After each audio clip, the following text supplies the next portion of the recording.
more we sit quietly and do things that feed us, the more we get in tune with ourselves, the more we realize our power, the more we realize that the external influences, good or bad, are only external. And yes, we can't control our income right now. Yes, we can't control if we get laid off, but we can control how we feel about that. We can also control what we do moving forward, so that when we come out of this, if there are jobs available and they're limited because so many people are out of jobs, what are you doing to build yourself up, to make yourself marketable? What are you doing to learn about your side passion so that could become your main passion? Focus on you. The more you focus on yourself also, the more that spills over. So I got really in tune with myself so that I could be a better mom. And people would be like, what? You're doing this, you're doing that, you're not going to this social thing where all the parents are?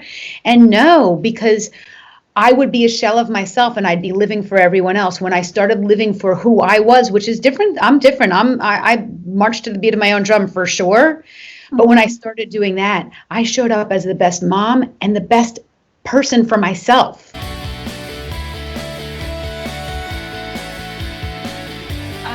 I am so excited to talk to you. I actually got dressed up because I thought, if I'm not going to bother getting dressed up for an interview with an inspirational coach like yourself. Thank you. Well, actually, sometimes putting ourselves together makes us feel a certain way. So it's always good when you want to get into a better mood to either get dressed up or something that makes you feel really comfortable. Yeah, I just thought, well, I never get to wear these earrings anywhere. I love earrings, by the way. I was going to say it. Maybe if you could first begin by introducing yourself and telling us a little bit about yourself. Sure. So my name's Pam Christian. I'm a mindset coach. I do motivational and inspirational speaking. I have a podcast. I have a book coming out. So lots of different things. But most of all, I'm human. And I'm a person. And I'm a person who's been through extraordinary challenges myself. And while it may look like my life is a certain way, it doesn't mean it is. And even if it is at this time, it's not for a lack of hurdles, obstacles, challenges, and adversity. So pretty much I feel like I've experienced maybe not exactly what the next person is experiencing, but my own version of it. And it wasn't fun. And I climbed out. And so even more than maybe credentials and stuff like that I have, more important is that I've been there. So I was really excited to talk to you because I think there's such a need for coaches right now because we're going through such uncertainty. Every day it feels like a new unraveling of things that we were used to. It just feels like everything in our society is almost being upended. I think it feels that way because I think that's what's happening. And I think that the thing is, I don't want to say that it's a good thing because a lot of people are suffering and there's a lot of very tragic situations, whether it's death, losing job, financial stability, all that stuff. But we can't control the external. We can't change those things from happening. What we can control is how we see it. And it's sort of like when I my former spouse and I went through a divorce, I had decided, okay, I'm going to make sure my children, who were little at the time, are going to see this as an adventure. This doesn't have to be doom and gloom. And it doesn't mean they didn't struggle through it. And it doesn't mean they didn't have hard times or that I didn't have hard times. But it's all about our outlook and our perspective towards it. So could this be bringing us towards something better? Usually they say, in order to get to the other side, the good side, you have to go through the mess. And so is this the mess that we're dealing with? I'm not sure, but I know that there's something else out there for us. And if we can stay focused on that, and the long game will be much stronger and we'll be further ahead. And I think the hard thing is for the people who are in their worst spots right now, the worst places they've ever been in, the worst realities they're experiencing, for them to get their head above water. Right. You mentioned that you're a single mom. Yeah. How many children do you have? So I have 3 children. I have twins. They're going to be 19 on Monday. Boys, they're freshmen in college. And then I have a 16-year-old daughter. What's it been like for them? I mean, with lockdown, how are they coping? So they have a very strong foundation. They have a lot of resiliency because of the way they were raised and what I feel like my values are and I focused on. But two of them were seniors in high school during this. They missed their whole, second semester, senior year of prom, a real graduation, other really extraordinary events that they could have experienced. But they also learned to look on, okay, wait, we didn't get those, but we did get more quality time with our small group of friends that we were able to see once, we got through a little bit of the pandemic and we're more comfortable doing a little small group gatherings. They got more time with me. So I don't know if that's a good thing or a bad, but they got more time at home and to spend getting to know themselves and to relax. We are in such a rat race. Right. And I think they are so grateful to be in college. It's not the experience at college that they were expecting, but they're there and they're managing and they're out of the house. And not that the house is a bad place to be, but like it's time. They're ready to move on and they're able to do that. So I think that they find a lot of gratitude in a lot of things. Those are my boys. My daughter, I would say, for her, she's still in the middle of high school. And so she is now going to school half the time and at home half the time. It's confusing. It's a lot online and virtually. Then in school, like there are plastic dividers up. It's a whole new world we're entering into. And I feel for her too, because it's very confusing. Oh, you mentioned gratitude. Is that how you've been able to kind of ground them? Is just telling them, look, there's a lot going on, but, let's focus on what we do have, our health, the fact that we get to spend time together. I mean, at this point in their lives, I don't need to remind them of that. That's part of who they are. So that's where they naturally go to. Not saying that they don't have their mornings where they wake up and they're annoyed or whatever, because we all do. But yes, it's a great centering, grounding point, thinking of not just what you're grateful for, but outside of yourself. Like, what can I do to help someone else? Or seeing, oh, this person needs this and I have this. Let me see if I can lend a hand here. Being of service. Right. So the recession that's coming is going to affect women disproportionately. As a mom who has been through some challenges, I was hoping that you could kind of tell us how we can pivot or how we can adapt and stay present and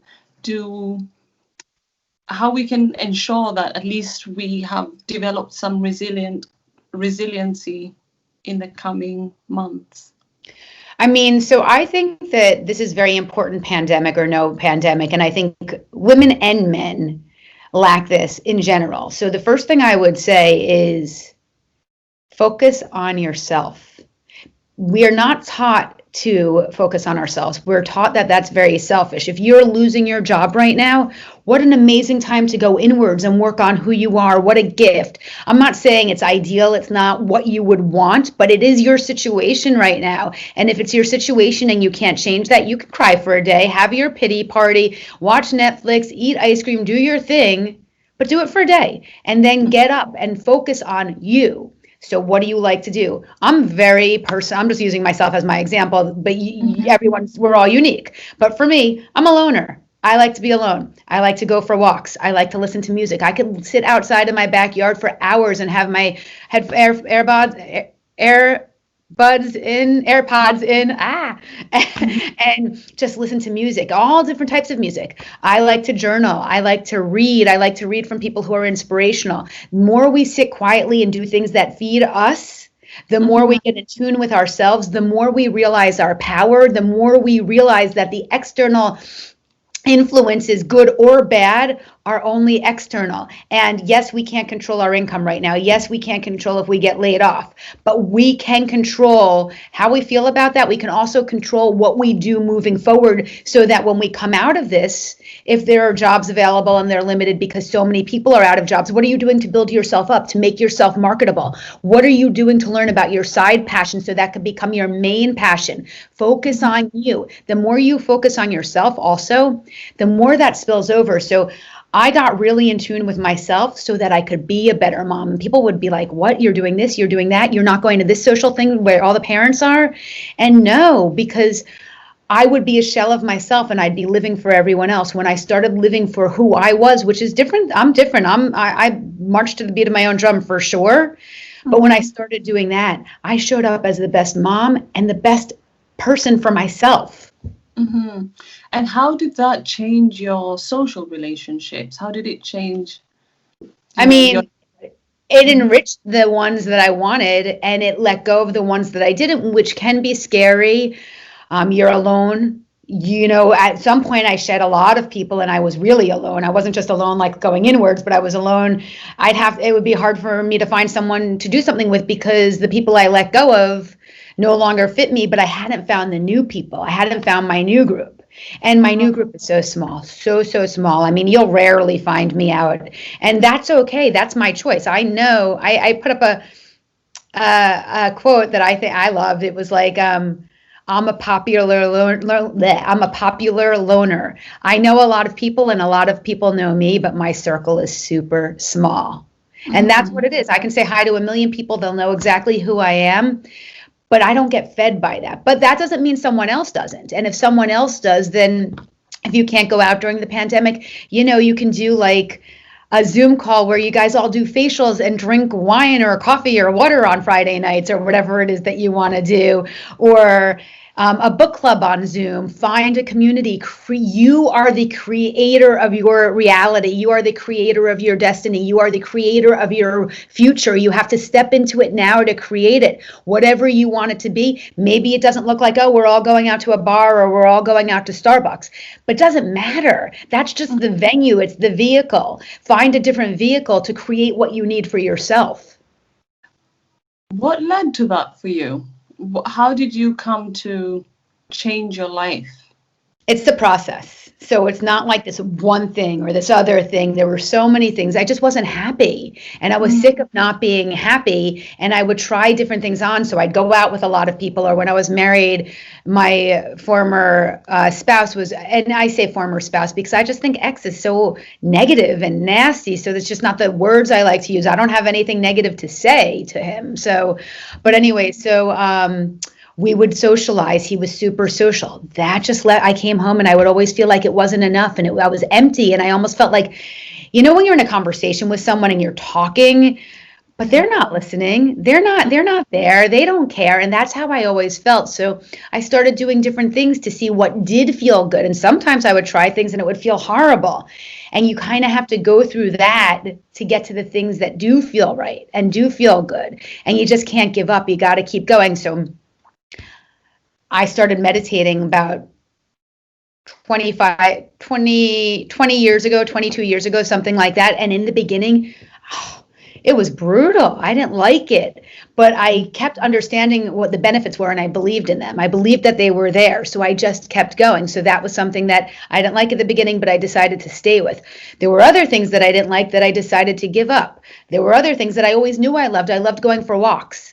That hasn't changed. I walk, a few times a day, every single day. I like moving my body. I like exercising. So what do you like? And you can start writing a list of all the things you think you might like, try them out, cross off the things that you do that you realize you don't like, and keep the things you like on and keep doing more of those. We don't do enough for ourselves.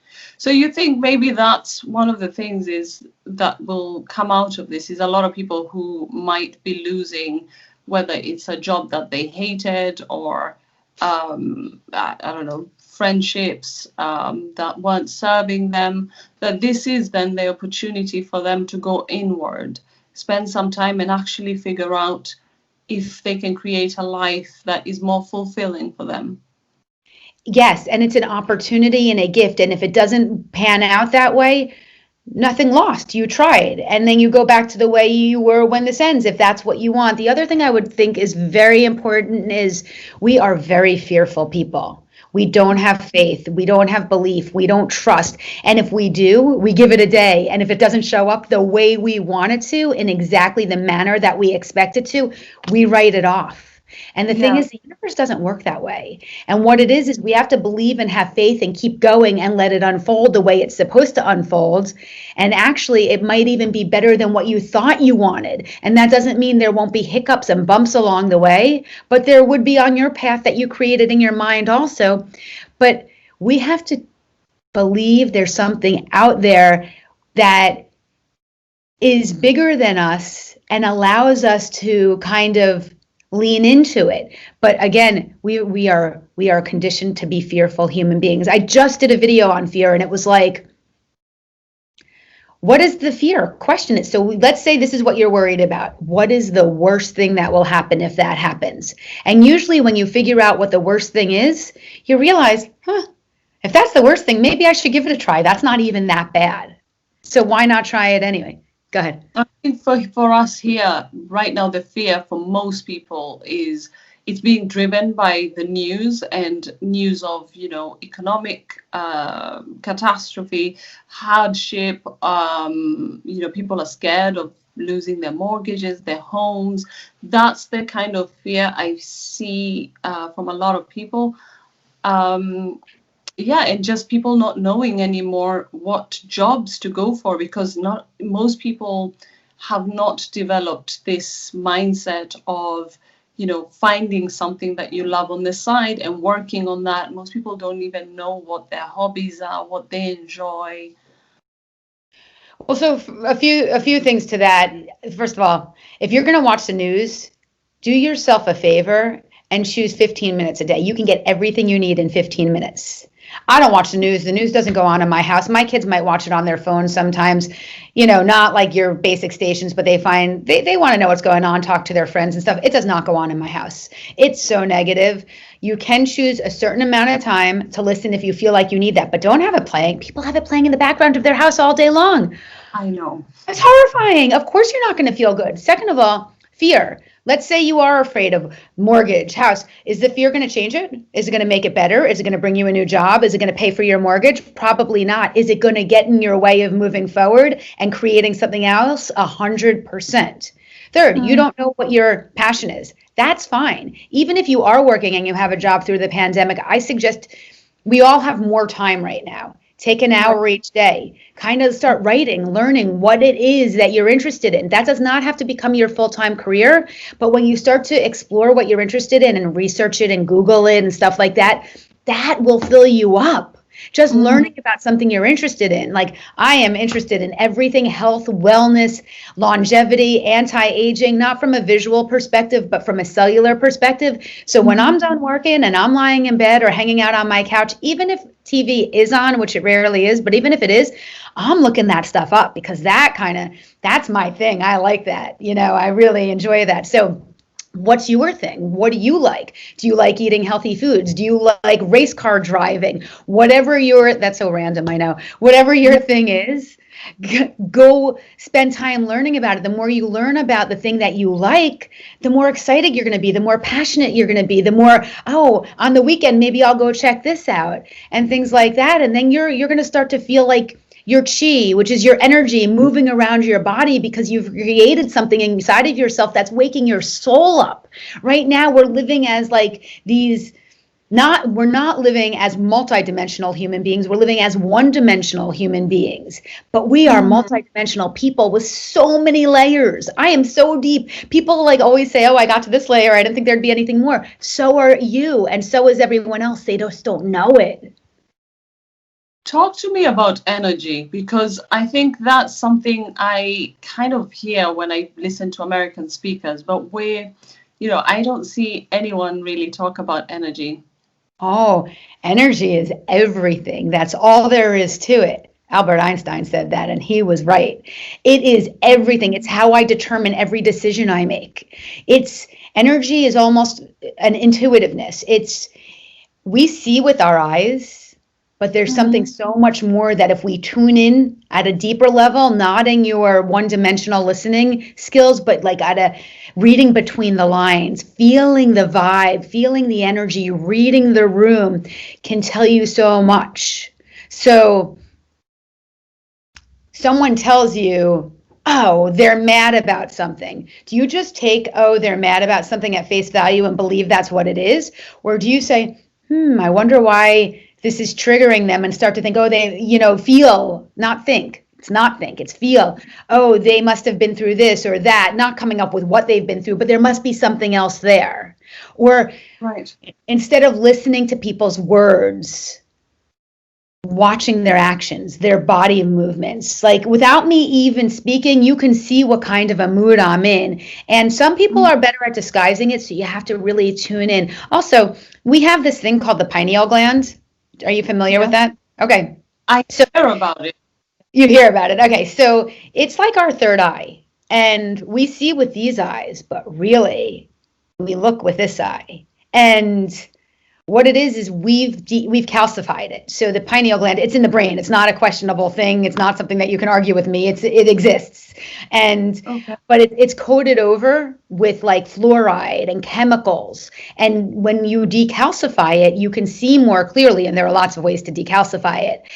But right now, because of the toxins that are going in our body on a daily basis, not just because of what we eat and what we drink, but in the air and everything like that, it's got this layer over it, so we're not seeing as clearly as we used to. I know it sounds like a lot, but if you know who Dr. Joe Dispenza is? Yeah, I've come across his work. I haven't heard him speak about that. I think I heard, like, it was a video that came on YouTube where they were talking about chakras, and I was intrigued, but I haven't looked into it. It just sounded a bit, yeah. Well, the reason I say him, I PhD on this. This will take a long time for me to understand it, I thought. But so it's a gland. You said that it helps with intuition. It helps with intuition, with sight, it's not so much intuition, it's clarity. It's clarity. We have a cloud. Have you heard like people say we're in a trance-like state, or we're sleepwalking through life, we're on autopilot all the time? It's because it's like when you're in a food coma or a brain fog. We are in a fog all the time. It's if you work on your pineal gland, if you meditate, if you clear your mind, that fog gets lifted. Yeah, and you see things more clearly. I meditate a lot. So is the pineal gland is what gives you that meditative state, that calm, centered feeling that you get from meditation? I don't know if that's what it is. I don't know if the pineal gland does that. I think there's a lot in your brain that does, and your brain waves get taken down through meditation. So I'm not sure that the pineal gland is exactly that. And I'm not a doctor. He is. He that's why I suggested him, because he breaks it down for you. What it does, but what it is it allows you to see more clearly. Mm-hmm. And so you're saying that we've lost that ability to see things clearly, and maybe that's why we give in to fear so much. Yeah, we're brainwashed. And I'm not saying it's by any one person. It's generations of generations. It's our parents. They're bringing all their stuff to now us. And we're going to do the same with our kids unless we decide to break patterns. Right. And interrupt the pattern. But presumably our parents conditioned us like that because they went through traumatic things. They were conditioned like that. You went through trauma yourself. Do you want to talk about that and how you overcame the trauma? Because when I see you now, I would definitely describe you as someone super high energy. Well, and I think I always was high energy. I just channeled it the wrong way. I'm not going to go into exactly what the trauma was and everything, but it was pretty intense trauma. And I lived with it for a long time. And actually, you never get rid of it. You learn how to manage it. And I think, so when I was in my teens, I just was sick of self-sabotaging myself. I was sick of hating myself. I was sick of having nails down to like bitten so low that my cuticles and nails would bleed all the time. I was sick of crying. I was sick of feeling so low. So I think, I did different things. I picked up some books. I listened to some people that I valued their opinions, and it was slow, a very slow process. I started writing in a diary, not because I wanted to express myself. I had nowhere to put all these emotions. I had this weird thing. I know it's not that weird. I know people have it all the time, but like I was so worried my mom would pass away when I was a kid. And so like I had nothing to do with that. So I would write about that because she was my champion. She was really the only, I mean, my dad was too, but she was really, mother-daughter is different than father-daughter, even though he, tried his best and everything like that. And so writing allowed me an outlet. We as people keep everything inside. We're taught, be strong, hold tight, and do be strong. Be strong by letting go, by unpacking, by facing your fears and your demons. So that was like in my teens. Then in my 20s, I kind of like started looking into foods that would heal me. I had digestive issues my whole life, so foods that would make me feel better. And healing my body through foods was really helpful. Then meditation, then tuning into who I was and deciding who I wanted to be. And now I live a very straight line. Someone else might have different values, so they may not think my life is full of integrity, but for me, I live a life full of integrity and full of values that I find that are important. But it was like, people ask me all the time, what was that moment? How did you change? What did you do? And it was building blocks upon building blocks, and it was falling down. And maybe it was getting that book and reading it and then being like, oh, I think it was Anthony Robbins, whose book it was when I was a teenager. It was Awaken the Giant Within. And I was like, oh, I could never be like that. And then I'd go back to being my messy self and hurting people and hurting myself. And then maybe 6 months later, I'd be sick of it again and I'd get back up. It's not something that a lot of people started and do it every day and then all of a sudden forget or just fall off. And then they're like telling themselves they're horrible people and they never go back to it. It is a process. It is a lifelong journey. And when you are done, you don't want to be done, because that means you're done with life. That means you're at the end. So keep being happy and grateful that you have this gift to work on. You're going to get to better and better places and level up and level up and level up, but that doesn't mean the work is going to end. There's quite a lot of processes that you've shared with us there. Journaling, a lot of people find that very therapeutic. I mean, not everybody can afford therapy, so I think journaling definitely would help with that. What kind of books you mentioned? Tony Robbins. Are you still? Yeah. Oh yeah, I read all the time. And I also should have said affirmations, like waking up in the morning and deciding before you get out of bed to say some I am things to myself. I am awesome. I know I'm awesome. Maybe other people don't think I am, and that's fine, because I might not be their cup of tea. But that doesn't mean I'm not. And I think what happens is we start to think what other people think of us, or what we think other people think of us, is gospel. It's the truth. It's not. You are amazing. I am amazing. You are gorgeous and amazing and a beautiful soul. And we all are, for different reasons. Books, I mean, anything Wayne Dyer, anything John Maxwell. I love leadership books, so that's John Maxwell. Zig Ziglar, John Rohn, Brene Brown, for a newer person. The Road Less Traveled by Robert Peck. I could go, I got to think. Power of Positive Thinking by Vincent Norman Peale. What's the Think and Grow Rich, Napoleon Hill. And so you go back to these classics all the time? All the time, so much so that when my boys graduated, I made a collection, The Alchemist, The Prophet, both amazing books. Anything with Gary Zukov, Eckhart Tolle, Pema Chodron. I feel like I'm on a timeline. I'm like, I'm getting it out before we end. But for my boys' graduation, I got them a collection. I said, I'm going to start you guys off. You don't have to read them today. You don't even have to read them this year. This is your library for your new house when you move out. And you don't even have to read the whole book at one time. You can read pieces here and there. And take a chapter. What? Are they open to it? Oh my God. Well, first of all, when they were younger and they would get in trouble, I didn't punish them like, you're grounded, you can't go out tonight. Their consequence was they had to read like a self-help book. So How to Win Friends and Influence People was their first book by Dale Carnegie. And that was and if their punishment, if they did something really, which they didn't get punished a lot, but if they did something really out of line, they had to write an essay on it. So I knew they read it and I knew they took something from it. So they're totally open. This has been their life. Oh, wow. I can't wait to read the book that you write, Thank you. You have a lot of parenting tips for those of us who still have young children. Oh, if you want another one, this was awesome. So when I was younger, and they were younger, is what I meant to say.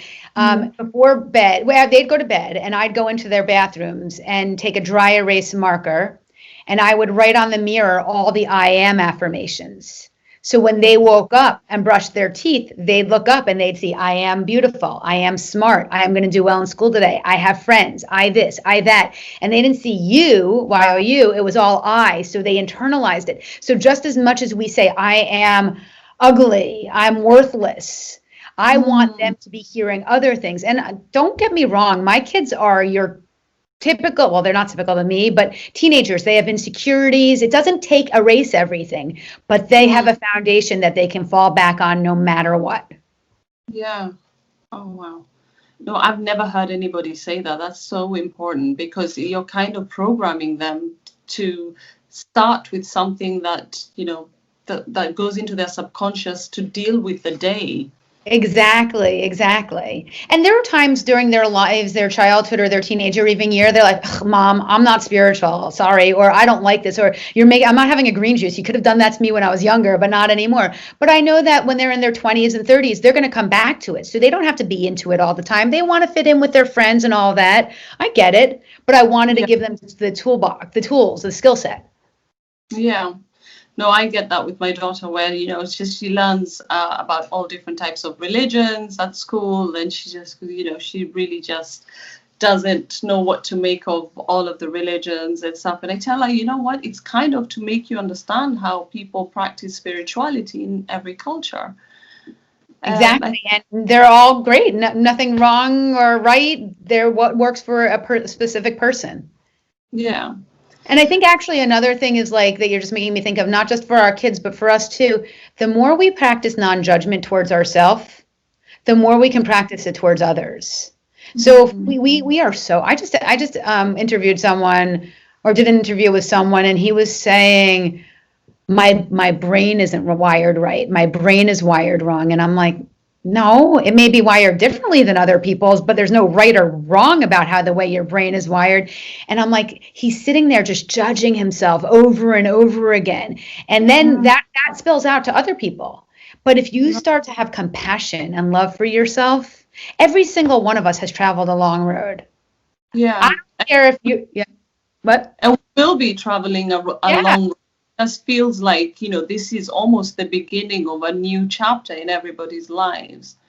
I don't know. It'll be interesting to see how things unfold, but I'm taking a lot from what you're saying because it sounds like we are going to have to go inward. And I've been focused, I started off my career wanting to be a journalist and just found media really, really hard because so much of it is looking for stories of trauma. And, I just couldn't be objective in that. I would get too emotional and just kind of thought, what, instead of doing the hardcore politics stuff all the time, or, this became, interviewing someone like yourself actually sets me up so that I can write more balanced articles. And yeah. That's great. Well, you found you thought this is a perfect example. You thought you wanted something, and through going through those channels to figure that out, you found something else. And you said something else that I just wanted to touch on. You said, we'll see how it unfolds. And I hope you don't mind me saying this, but seeing how it unfolds is relinquishing your power. We will see how it unfolds, but you have a lot of control over how it unfolds, because for each one of us, it's going to unfold differently based on who we, as our own selves, bring to the table with it. So the way you think about it, the way you see it, the way you talk about it with others, the way you present it to yourself is going to have a direct impact on how it unfolds for you. Right. I hadn't really thought of that at all, actually, because I think there are people that make it feel like this whole thing is bigger than us, and that it almost feels like it controls us. Only if you let it. And it may be bigger than us because we can't touch it, and that is true, but we can touch ourselves. So we can show up in relationship to it however we want to, however we choose to, but that's on us. And it's easy to show up in relationship to it in a fearful way because that takes no work, because that's our natural inclination. So you have to work to show up in a different way every single day. Right. I think what's difficult is it almost feels like there's new rules all the time. You know, whether those are social rules, you know, how many people can meet, which businesses stay open, and you're almost surrounded by so much uncertainty that I feel like I want to be a grounding force for other people. So where I live, for example, I'm surrounded by a lot of businesses that are worried about, you know, losing their businesses because a lot of office workers are not coming back, and they just feel almost helpless to control the situation. And I'm constantly finding myself having conversations with people to let them know that, you know, if they just stay with it, they'll get new clientele, they'll get new customers, and trying to keep people positive. But I don't feel confident that that will be the case. It's just so devastating to see people who have lost so much, you know. Like I was talking to one of the business owners who owns a retail store that was making suits for office workers, and he was telling me in his business 2 people committed suicide. Oh. So it's just, how do you, that's the thing, is how do you help people see that there's going to be life after this? I don't think that's your job or responsibility, to be honest. I think that's a lot to ask of you. And especially if you're not sure, they're going to feel that uncertainty that you have. But what you can do is hold space for them. And holding space for them means being by their side with what they're going through. So when you see them, instead of saying, rah, rah, I'm your cheerleader, it's going to be okay. Wow, yes, this is a very difficult time for you. We will come out the other side, but right now it must be very struggle. I know you can't give a hug. Can I give you a socially distanced hug? I want to give you a kiss right now. I want you to know I have so much love for you and I'm here to support you. That's what people need. They just need to know that we all care. That they're seen, that they're heard. Because it's not bad to tell what you're doing. I think that's great too, and I do that too. It'll be okay. Be strong. We'll get to the other side. It's how you see it, all that, and that is very true. But they're in this moment also, and they need that acknowledgement. Right. And that doesn't mean, yeah, they're good, challenging. Yeah, exactly. Empathy. Yeah. That's amazing. Actually, I hadn't thought of that, because there's a part of the whole, when you're interviewing someone and you're a journalist, especially if you're doing something formal, you feel like you have to maintain distance. And I've never been good at that, because I always get sucked into the stories of the people I'm talking to. And but there's something about what's unfolding that makes me see that a lot of people are shedding their masks. You know, a lot of people. Absolutely. And being a journalist, to me, and I'm not a journalist, but it's about connection. It's about connecting with the person you're communicating with, that you're interviewing, that you're talking to. And connection takes heart. And that's a beautiful thing that you say you don't love to have the distance, because that shows that you have that human side to yourself. And I think that's what people need today. We are all, every single one of us, are naturally resourceful, whole, complete people. We can figure things out on our own if we decide we want to. But what we need is the holding of the space, the support, the guidance, the love, the caring. And I think you're right. We're in a shift. The masks are coming off because people are craving that more and more. And the world we were living in that you're saying people are missing, or the uncertainty, it wasn't sustainable. I don't think. It's sustainable, right? There's so many people that, you know, even if they had jobs, they were so unhappy. Oh my God. Miserable. Yeah. And that's why people I know people who are being offered jobs but are staying on unemployment because, and I'm not saying that's right at all, but because they just need a little bit more time, because they've been so unhappy and working so much for so long. They're just like, let me breathe a little. Yeah. I think a lot of people also, it's not even the work anymore. It's just with the relationships at work. When you talk to people, what they'll tell you is the ones who are happy, it seems it's because the colleagues they have are, they have great relationships at work. And there's a part of us that has forgotten how much of our happiness is linked to the relationships that we have. And when it's a work environment that's, competitive, supercharged, toxic, it's really hard to kind of think, okay, those are my colleagues and that's what I do at work, when you're doing it for the bulk of your day. Yeah.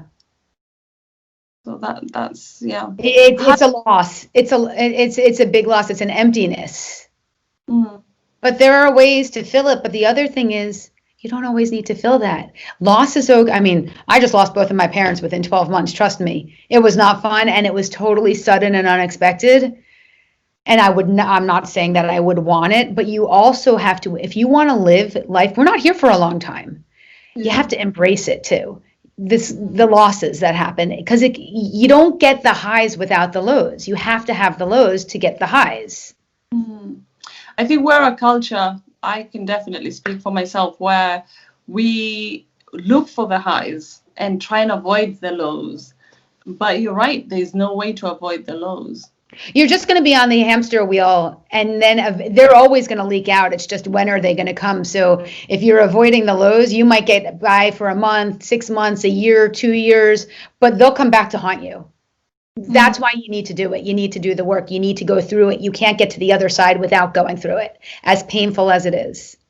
You mentioned you lost your parents. Is this during the Corona crisis? No, my dad passed in June 2016, my mom in June 2017.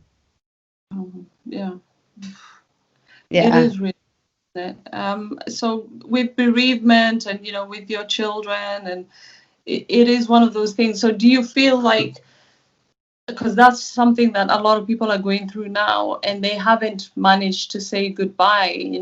I know people who couldn't say goodbye to their grandparents, grandparents who aren't going to be seeing their grandkids for Christmas, and have fear, genuine fear of like catching this thing. How did you go through, what did you learn through your process of bereavement?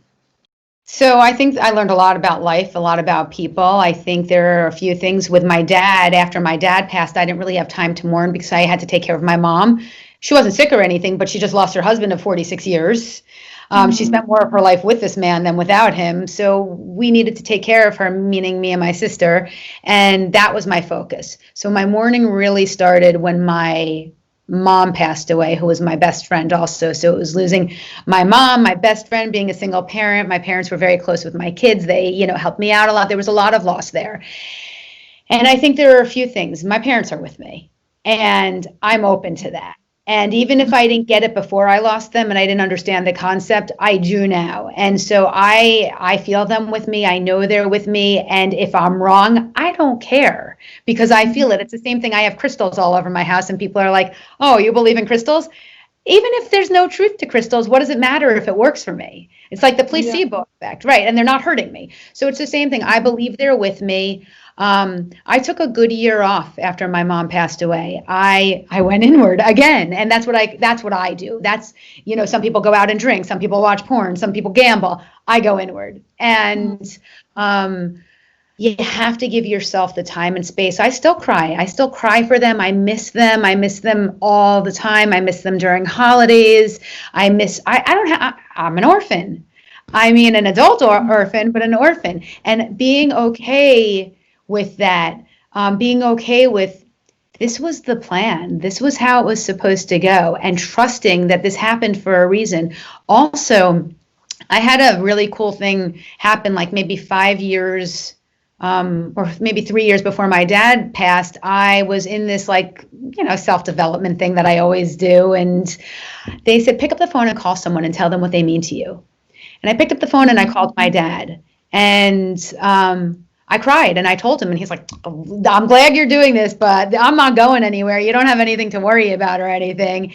And I'm so grateful I did that. And we had that moment, and I got to say my goodbyes to him, thankfully also. But Now I tell everyone how I feel. And you, I don't know you. I love you. This is an amazing moment we're having together, and it's so special. And I'll always be here if you need to talk or you need anything or have any questions, because the truth is we are all we have. And we're united, and we need to be united. So anytime I can help someone out, even when you said something, there are people who can't afford therapy. I wanted to be like, have them DM me, and if they need something, I'll be here. And then I'm like, wait, am I going to get hundreds of thousands of DMs? But because really, that's what it's all about. And for me, it's just now what they're passing kind of helped me with, which I was always a healer and always helpful and wanted to serve and stuff like that, is it's always about coming from service. It's always about, what can I do for you? How can I help you? And I'm so done with it being about me. I've done my work on myself, and I'll continue to do it, but now it's about everyone else and any way I can help. And so your coaching then is mostly about, coaching through people, through personal crises, and not like business coaching. No, I do business too, but more what I'm saying is, like, my daughter and I were in the parking lot of a grocery store. A woman was walking around. She was older. She was confused. She was lost. And I decided to stop the car and go and help her. She actually didn't need the help. She said she was good and everything. That's more what I mean when coming from service. Not, my coaching is my business, and that's from service too. But more, I mean, looking at the human being outside next to you who needs something, looking at your neighbor who no one checks in on, and seeing how you can be available to them. Yeah, I do that. I practice that, and I'm really, really fortunate that I have some amazing neighbors that the quarantine helped us get even closer. Aw, Yeah. that's nice.